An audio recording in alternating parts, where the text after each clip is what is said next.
Assalamualaikum warahmatullahi wabarakatuh. Saya Destiarini Mustika Pratiwi, perwakilan dari kelompok 5 yang beranggotakan Helmi Atalah, Muhammad Robi, Dita Amalia, dan Rama Wijaya akan menjelaskan tentang model pengembangan kurikulum Hilda Taba. Model pengembangan kurikulum adalah gambaran sistematis mengenai prosedur yang ditempuh dalam melakukan aktivitas pengembangan kurikulum, yaitu proses perencanaan, pelaksanaan, dan penilaian kurikulum.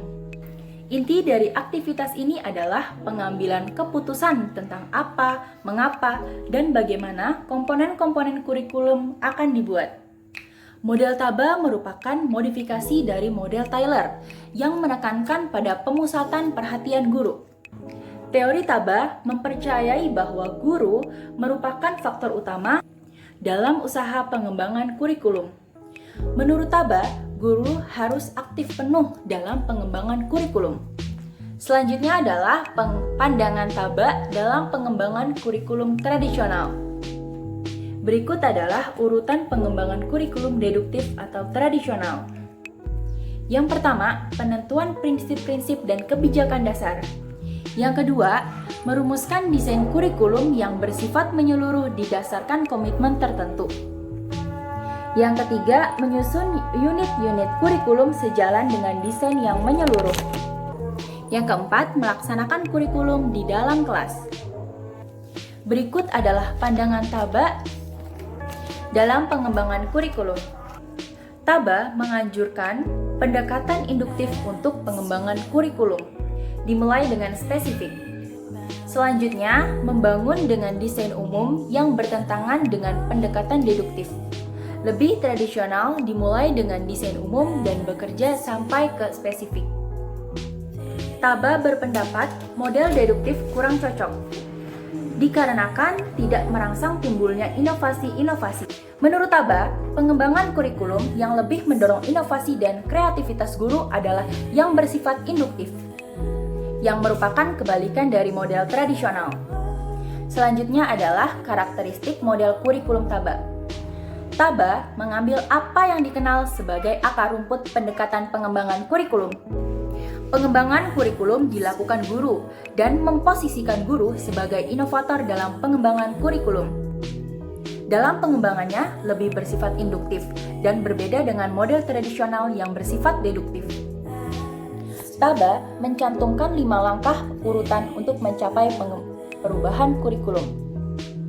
Yang pertama, membuat unit percontohan yang mewakili peringkat kelas atau mata pelajaran. Yang kedua, menguji unit percobaan atau eksperimen. Yang ketiga, revisi dan konsolidasi. Yang keempat, pengembangan kerangka kerja. Dan yang terakhir, memasang dan menyebarkan unit-unit baru. Selanjutnya adalah kelebihan dan kekurangan dari model Taba.